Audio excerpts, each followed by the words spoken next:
quick flight. It's in and out, but we have some big things to say. Carol, I want to thank you also for doing such an incredible job at this company. I look at your numbers and I'm very jealous. A lot of people are very jealous. But I'm delighted to be back in Atlanta, Georgia. Special place.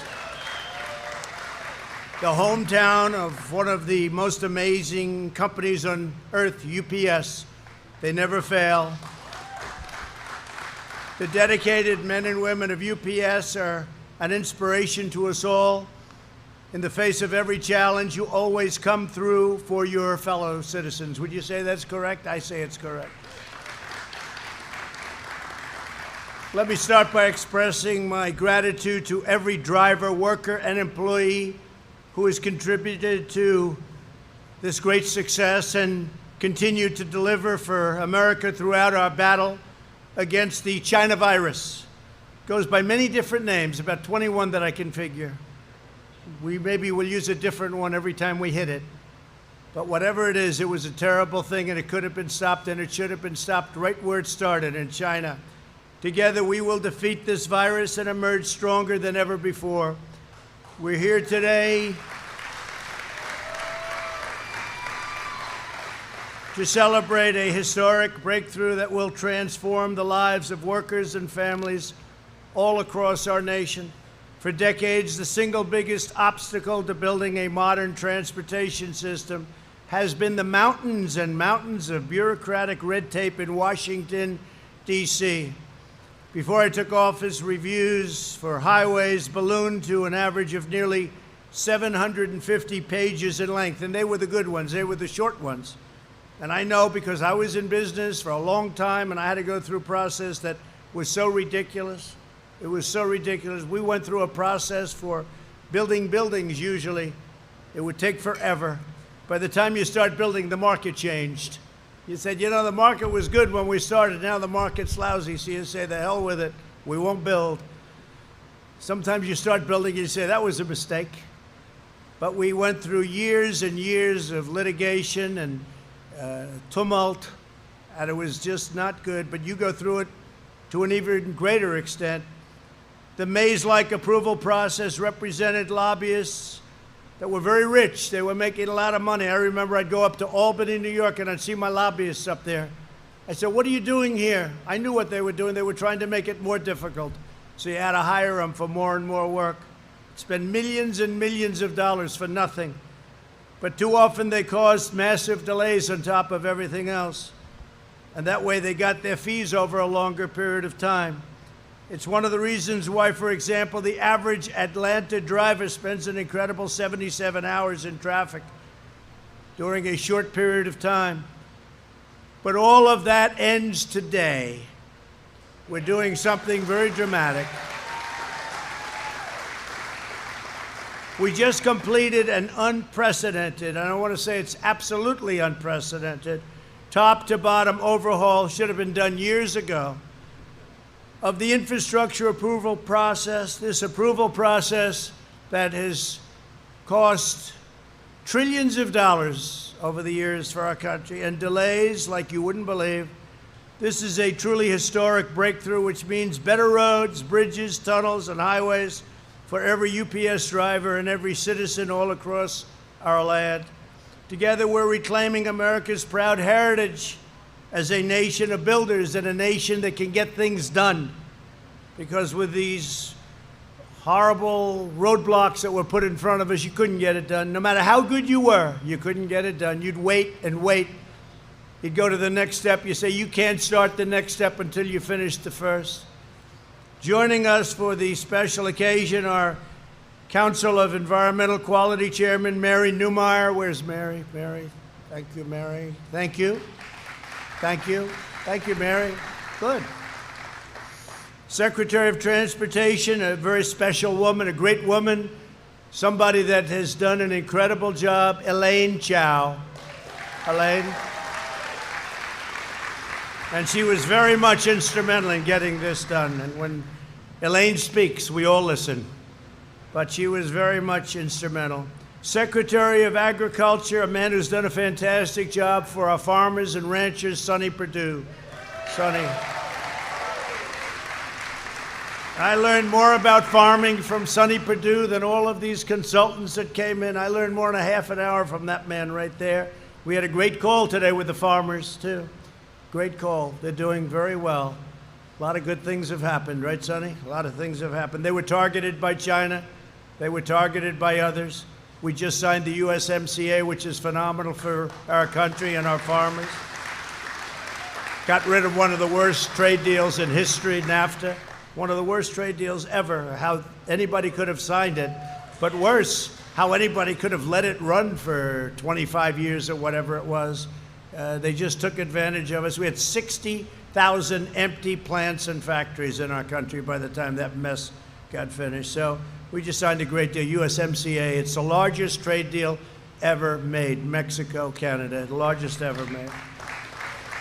I know Sonny would like me to thank the UPS, all of the drivers and workers, for all of the help in delivering nearly 30 million meals to rural children throughout the country, for our Meals to You program. Meals to You. You know what that is? Meals to You. You do, right? We're also pleased to be joined by a great senator, somebody that's done a phenomenal job. And I can tell you, look, he's a friend of mine, so I'm a little prejudiced, but he's a man that's respected by everybody on both sides of the U.S. Senate. He works hard. He loves your state.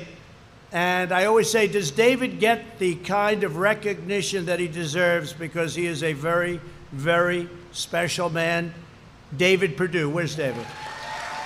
David, thank you. And a woman who's come in and done a great job, and she's been so supportive of me and the agenda. And a good person, a good woman, with a husband who's a terrific man, Senator Kelly Loeffler. Thank you very much. Thank you, Kelly. Great job, Kelly.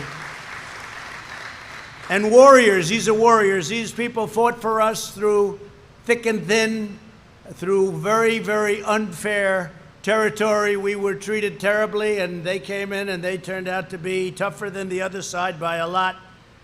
And I just want to introduce Representatives Rick Allen. Rick. Thanks, Rick. The great Buddy Carter. Buddy. An incredible spokesman, an incredible man and friend, Doug Collins. Doug, thank you, Doug. Great job, Doug. Drew Ferguson. Drew, thank you very much, Drew. Jody Heiss. Jody. Thank you, Jody. Great job, Jody. And Barry Loudermilk. Barry, thank you very much. And also two people, friends of mine, they'll be there soon, in my opinion, because they have to be, because we need all the help we can get in Washington. Karen Handel. Karen, thank you very much, Karen. Thank you, Karen. And Rich McCormick. Rich, thank you. They'll be there soon, I hope. I hope. We need them. We need them. Get them in there.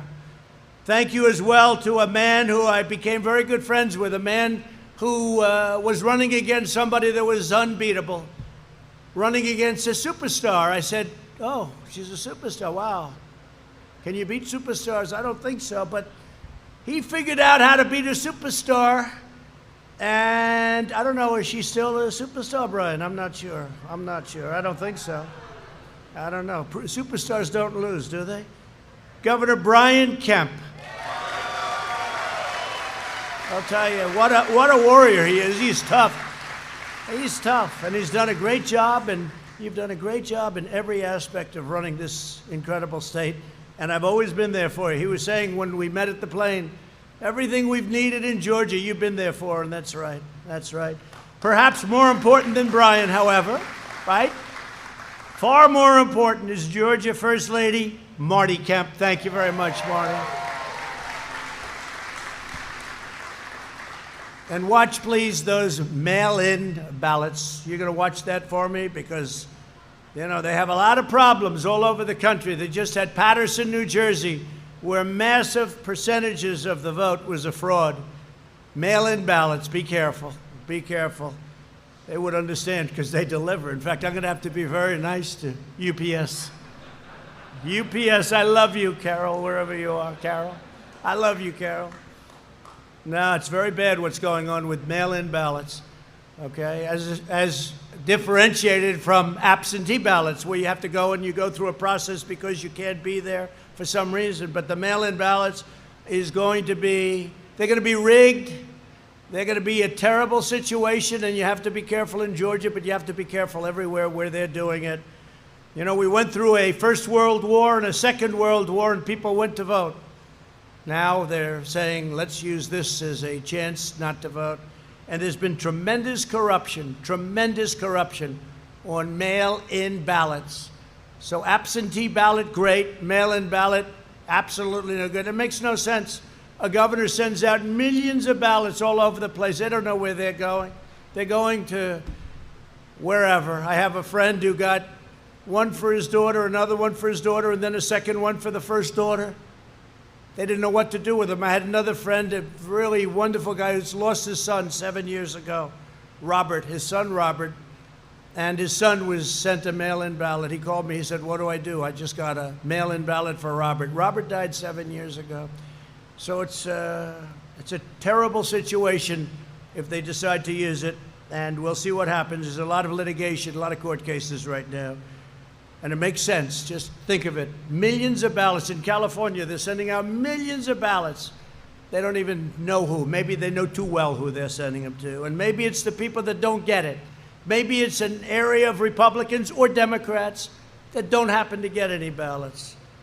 We've had a lot of problems. Just take a look at what's gone on over the last month. And take a look at Paterson, New Jersey. Small city in New Jersey. I think they said something like 20% of the ballots were corrupted or something happened with them. 20%. And even in the 2016 election, 1% are in question. But I don't want to talk about that one because I won, so I don't want anyone going back and looking, all right? I'm not going to talk about 2016. That was the greatest election, and now we have to do something very important. We have to keep it going, or this country will be in big, big trouble. I want to thank also for being here, Georgia Attorney General Chris Carr. You're the one, Chris. Watch that, Chris, will you? You're going to watch that, Chris, please, okay? You got to speak to the man that handles it. You know what I'm talking about. Got to do it. Thank you, Chris. It's in good hands. Superintendent Richard Woods. Richard, thank you very much. Thank you. And members of the Georgia Public Service Commission and the State Senate and House Transportation Committees. Got a lot of politicians in this room. And really, good luck to Karen and to Rich. Go out and go get them. You're great people. Today's action is part of my administration's fierce commitment to slashing the web of needless bureaucracy that is holding back our citizens. I've been wanting to do this from day one. And we started it on day one, literally on day one, but it takes a long time. You have statutory requirements. You have a lot of different roadblocks, even to changing it. But the change you'll be hearing about in a minute, and it's one of the biggest things we can be doing for our country. The last administration increased the Federal Register by 16,000 pages of job-killing regulations. Under my administration, we have cut the Federal Register by nearly 25,000 pages. More than any president in history, whether it's 4 years, 8 years, or in one case more. And we, frankly, this I would think is maybe the biggest of all. We did the U.S. Waters, you saw that, the U.S. Waters Act. That was a big one. That was a big one. I thought I was going to take a lot of heat when I did that, and instead it was just the opposite. People came up, grown men that had never cried, even when they were a baby. They were standing behind me when I signed that bill at the White House, and they were crying. They were crying because we gave their life back to them. That took their life away. It took their livelihood away. It was a big, big moment. But this is a big moment today, too. Probably, possibly equally as big.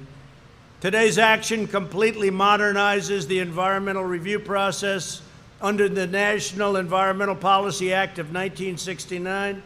We are cutting the federal permitting timeline from a staggering 10 years, 15 years, 18 years, 21 years. You know the story. You've seen it.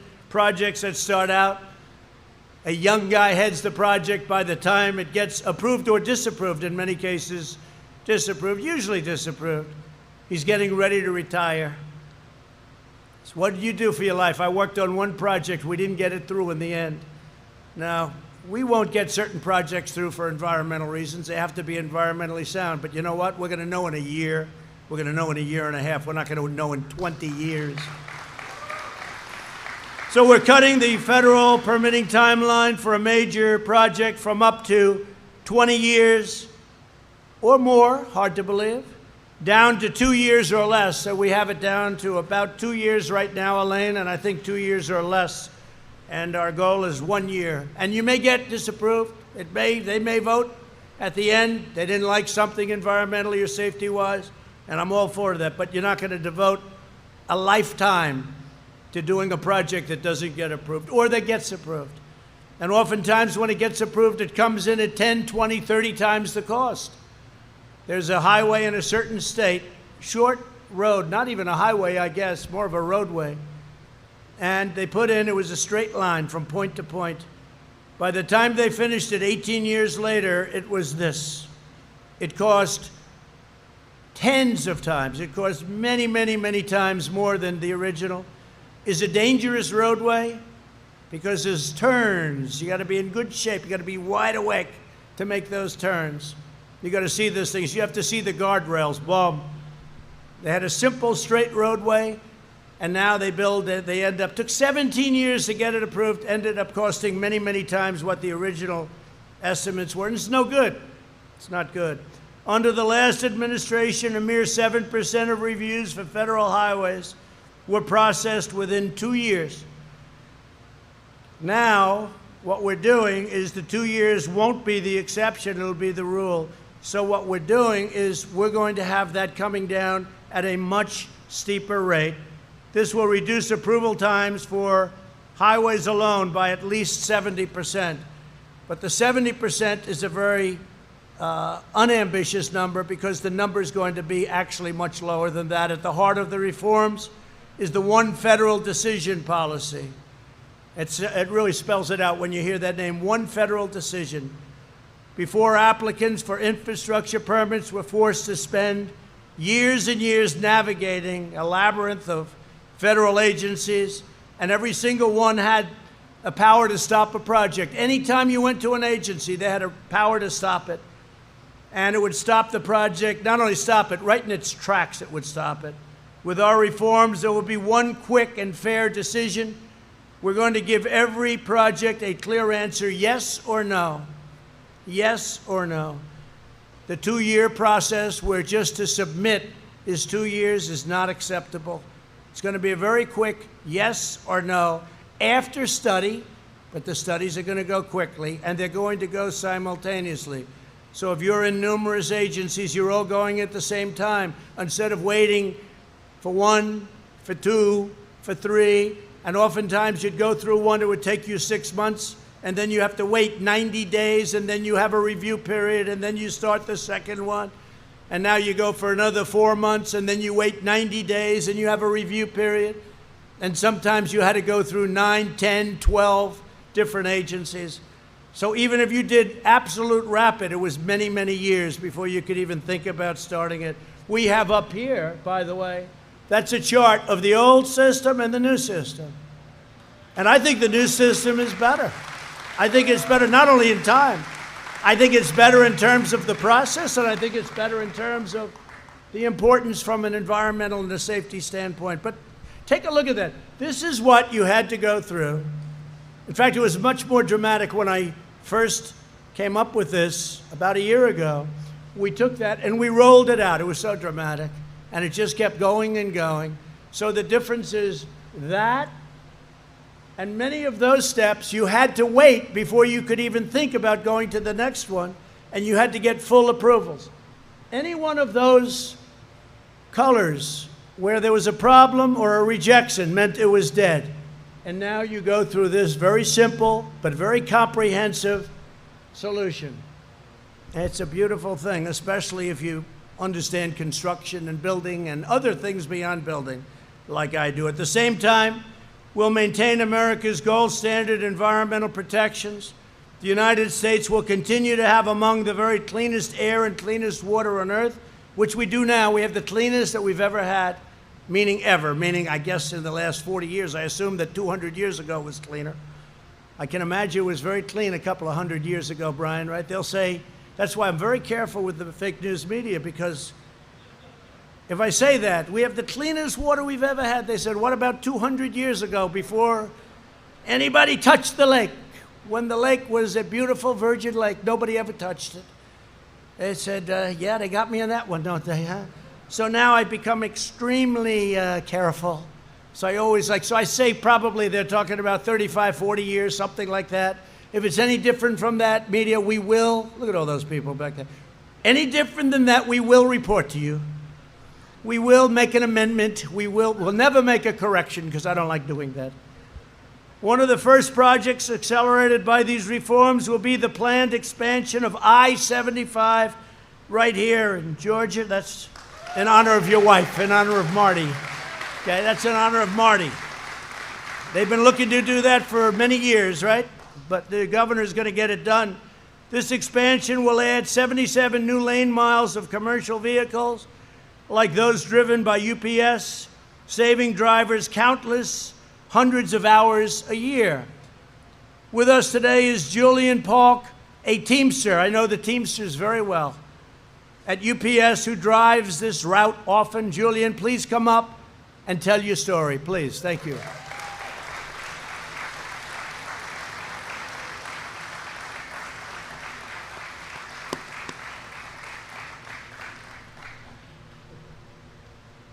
Thanks, Julian. Good afternoon. Hi, my name is Julian Polk. It's a great honor to be in front. I'm especially grateful for my wife being here with me today for 14 years. I spent the first 16 years of my career driving a package car, going from house to house. But in my last 3 years, I've been in the big rigs, mostly on 75. And throughout 75, we have approximately 765 trucks in Metro Atlanta. 64 of those travel from McDonough to Macon, Georgia, which is about 100 miles round trip. So with the congestion and all of that, it kind of makes it to where it's hard to get there and create all the time commits. So every time I've loaded my truck, whether it was medical equipment, a gift to someone's, a loved one, that time in transit was very important. So with the infrastructure is very important to me and all of my fellow UPSers, because the investment in our roads and bridges help reduce congestion and open up the bottlenecks, which makes it easier to get the packages to where they need to go. More importantly, safe for drivers like myself, because we all know the most important stop of the day is when I get back home to her and my two beautiful kids. So, thank you. 14 years ago at my local hub in Forest Park, with the support of my management team, I started the corporate health and safety process. And throughout that team, we were able to lower the accidents and injuries, which we know accidents on the road slows down time in transit. So we're able to, since then, we've stopped all of that, or most of it. So I'd like to close by saying thank you to my wife for being here, to everyone that has supported me, especially my division manager, Tom Rosilio. He has supported me in my career, and for the grateful opportunity to be here today. Fantastic job. Thank you, Julian. But Julian, it looks like you're attributing a lot of your success to your wife. Is that a correct statement? Huh? Would you please stand up? So lovely. Thank you. That's great. Great job. You're proud of the job he just did, I think, huh? Pretty good. He'll be running for office next week. Watch. Great job, Julian. Thank you. I'd like to invite UPS's Vice President of Corporate Transportation, Bill Taylor, up to say a few words. Please, Bill.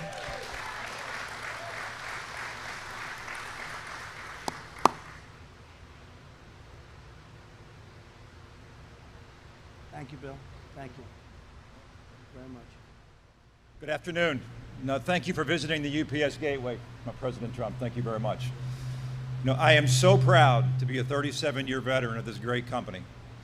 I started my UPS career as a part-time hourly employee when I was still in school back in 1983. When I graduated from college, I went into management, and throughout my career, I've had the opportunity to work in our airline, in our freight transportation operations, and also in our package delivery operations throughout the United States. I'm now preparing to retire. When I think about UPS, all of us at UPS, and Julian's a great example, all of us at UPS worked through some very tough times through our careers, whether it's hurricanes and natural disasters, or some type of national event like 9/11 and now COVID-19. But all of us at UPS also look at that as a great opportunity to serve this great country and help bring the country through and remedy those tough situations. You look at Project Airbridge under the Trump administration and working directly with FEMA, another great example. From a UPS standpoint, we are all tremendously proud to help deliver life-saving supplies wherever and whenever they are needed. From an infrastructure standpoint, I know firsthand that improvements in our infrastructure will be a tremendous benefit to not only our customers, but also the communities that we serve. But when I think about UPS, I know how strong our technology is. I know how strong our flexible, multimodal transportation network is. And I know all UPSers are dedicated to making a difference and helping bring America forward. So as I think about ending my career, I am very grateful to retire with a strong pension plan. I hope the same for all essential workers who have a pension plan currently hung up, that they can enjoy the same when their work is over. So thank you, UPS, for a wonderful career and the great opportunity to work with so many wonderful people through the years to help make a difference. Thank you.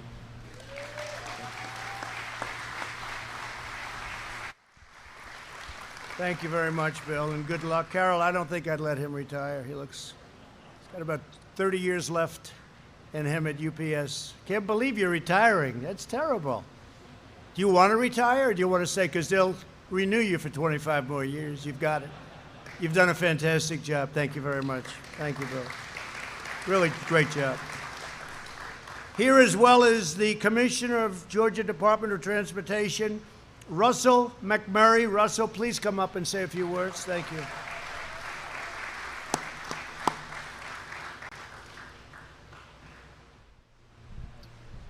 Thank you, Mr. President. Mr. President, it was an honor for me to meet with you in Washington, D.C. at the U.S. DOT with Secretary Elaine Chao and some other state DOT commissioners from around the nation for us to share with you this long, burdensome, often bureaucratic process, and you sat and listened to us with great detail that day. And today, at the end of that meeting, too, I might add that the President told us, the DOT commissioners there in the room, that he was going to streamline the environmental process, cut the red tape, and make sure that the environment is protected, number one. So today is a full circle day for me, Mr. President, that here we are today with the President and the Trump administration rolling out yet another, not the first, but another environmental process improvement that will make life much easier for people like us at the Departments of Transportation across the nation to deliver infrastructure projects like the I-75 commercial vehicle lanes to move that freight out of Savannah to Atlanta and beyond, while providing a safe corridor for the many families that travel on I-75. Now, I certainly want to acknowledge someone else that is laser focused on streamlining government and cutting red tape, and that's our Governor, Brian Kemp. Governor, I appreciate your focus to transportation and infrastructure. It certainly makes my life a lot easier, so thank you.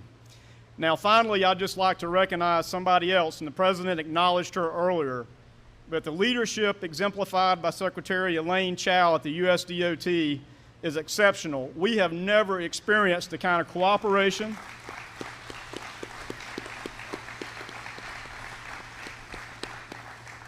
we at the Georgia DOT's never experienced this type of cooperation from your administration, Mr. President, that we enjoy today. So thank you for your leadership, and thank you for the partnership you share not only with Georgia, but all the states. Mr. President, thank you for making this happen. Thank you. And Russell said that so well because there have been many steps that we've made over the course of the last 3 years that allowed us to get to this big giant step. This is a big deal. And this is front page all over this country. And frankly, nobody realizes what it means other than the people that are in this room and others that do what you do. But the fact is, this is something that nobody thought was possible. But it was all those little steps, Russell, that allowed us to get to this step, bureaucratically and in every other way. So thank you very much, and you've done a great job. Appreciate it. We're also joined by Janelle King, a small business owner here in Atlanta. Janelle, please come up and say a few words, please.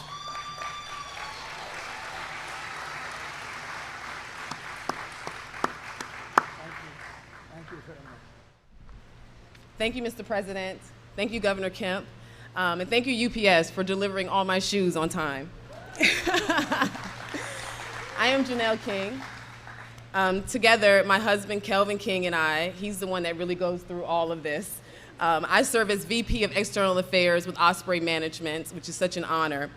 We have 10 employees that are, by which one of them received their United States citizenship this morning, so that's awesome. We have over 150 subcontractors. We have a number of projects that are taking place throughout the state.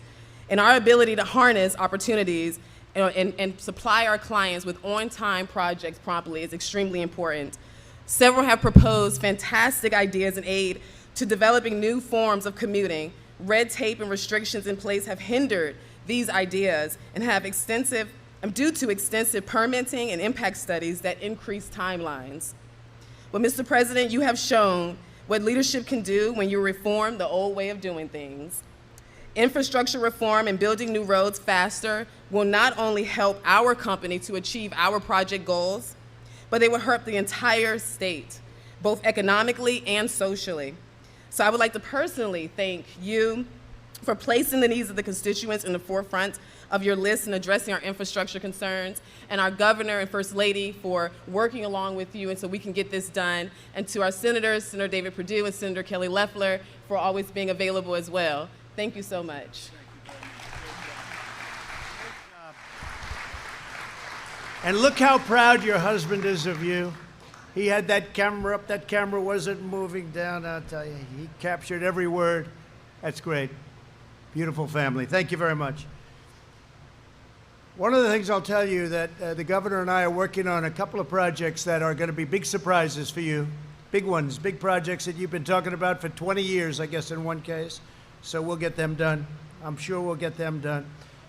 And I want to thank you all. Great presentations. Thank you all very much. My administration is also moving full speed ahead on improving the Port of Savannah, which is now the largest agriculture exporting port in the entire United States. Largest in the country. As many of you know, this project faced 20 years of unnecessary delays. This has been going on for years. And when they came to me and the governor said, "Can you help us with this?" I said, "We'll help you with it. What's the story?" It's been going on for years and years. They've been talking about it. Nothing ever happened. It was also 8 years of additional bureaucratic reviews. Just reviews. This isn't like, oh, gee, let's start digging. This is paperwork. People made a lot of money. It's a terrible thing. It just gets caught up like so many other places, but it's all ending now. Bureaucratic reviews under the Obama-Biden administration have been a disaster, and they got worse. But I'm proud to report that for 3 straight years under my administration, we've delivered full funding for the Port of Savannah, and we're on track to complete the project in a very short period of time. It's going to be completed, right? Okay? In honor of the governor. In honor of the governor and Marty. Good. Congratulations. That was a great job. They've been fighting for that one for a long time. You got it done. We want a governor that gets it done. Even though he calls me all the time, can we get it done? I wish he wouldn't call so much. But, you know, that's the sign of a good governor, right? When you think, right? Stand up, please. That's the sign of a governor. I like the ones that don't call, Brian, where they just leave me alone, but their project never happens. Great job, you do. Great job. We want the United States to compete and win in the 21st century, and that means we will not allow our nation to be hamstrung by wasteful Washington regulations. We're the nation that built the Golden Gate Bridge in 4 years, the Hoover Dam in 5 years. And a lot of people don't understand this, but it's so true. We built the Empire State Building in less than a year. Can you imagine that? The Biden administration, our past vice president, opposes, think of this, all of our permitting reforms and wants to increase the length of the permitting process. Think of this. This is in his Bernie Sanders deal. Biden is happy to tie up projects in red tape, and we want to get things built. But they want to increase the length, so they want to increase it from that to much longer. Unbelievable. Biden wants to massively re-regulate the energy economy, rejoin the Paris Climate Accord, which would kill our energy totally, and you'd have to close 25% of your businesses and kill oil and gas development. They still haven't explained what they're going to do to power our great plants and factories, but at some point I'm sure they will. We'll learn that from AOC, who's in charge of energy. She's in charge, along with Bernie. It's AOC and Bernie are in charge of energy. I don't think Texas is too happy about that. What do you think? You think we'll call up the governor? Governor Abbott, great governor, will ask, how do you like that, Governor? I didn't want to waste the phone call because I would know how he felt.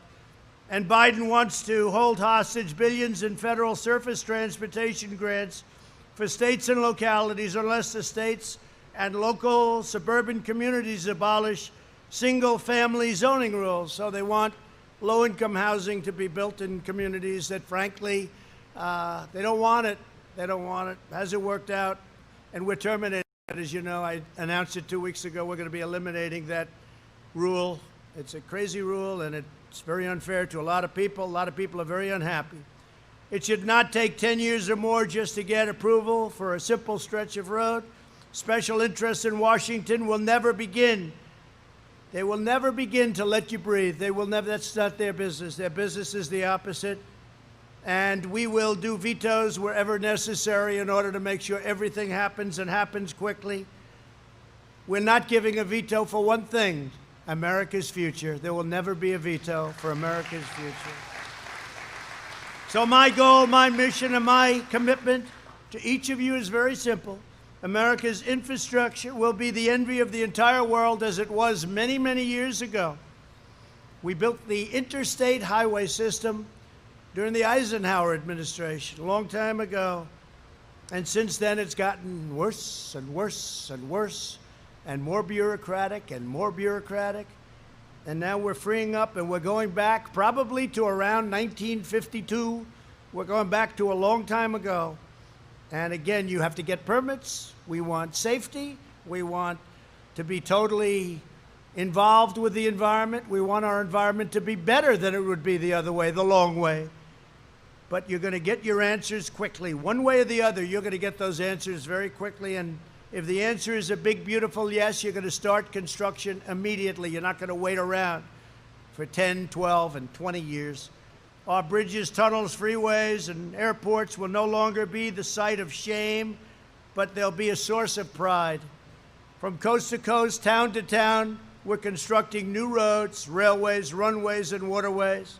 You know, we had many cases where they'll get federal funding to build a highway, then it'll take them forever to get the approval. And by the time they have it approved, they need 10 times more money. They come back to the federal government. And the government would usually turn them down. They say that wasn't the deal. But sometimes it just paid 10 times more. We're not going to do that anymore. We're linking our cities with gleaming highways and blazing fast broad walk. And if you think, when you look at the farmers of this country, what they've gone through with the broadband is so bad in the middle section, that beautiful middle section of our country. Our farmers, our ranchers are hurt very badly. So we're getting fast broadband networks, and we're carving them out and towering beautiful new monuments to American greatness, and that's what they will be. But our farmers have to be thought of also. Nobody thought of our farmers. Our farmers are incredible, and they're doing an incredible job. Doing an incredible job. So for the farmers out there, broadband, here we come, broadband. They've been trying to get it for a long time, many years. Together we're building our incredible future. with American hands, American heart, and American steel. As your president, I'm more determined than ever that America's infrastructure will be second to none. And in Georgia, you're going to have an infrastructure, and you're going to have some projects announced that almost all of the people in this room do not know about. Most people have given up on them, Brian. I think they've given up. They gave up with the rest of them. But we have some things planned in Georgia that'll be really incredible. And everybody's going to want it. Both Democrat, by the way, and Republican. The problem is nobody was able to get it done. We get it done. One thing I know how to get things done. Because under this administration,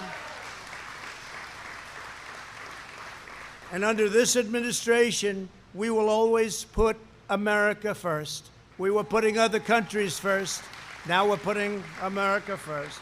So I want to thank everybody for being here. I want to thank and congratulate UPS on having a great run, many years, but a great run recently. You've done a fantastic job. Whether it's Skybridge or anything else that we've done with you, you've been fantastic. I really appreciate it. But especially I appreciate a state called Georgia. It's a special place. It's a great place. And it's an honor to be with you, and it's an honor. This is where I'm announcing. This is good for the whole country, not only Georgia. This is for the whole country, but I'm announcing it in Georgia because we have some great things planned for you. You are special people. Mr. Governor, thank you very much. Marty, thank you very much. Everybody, thank you. Thank you, everybody. Thank you very much, everybody. Have a good time. Thank you.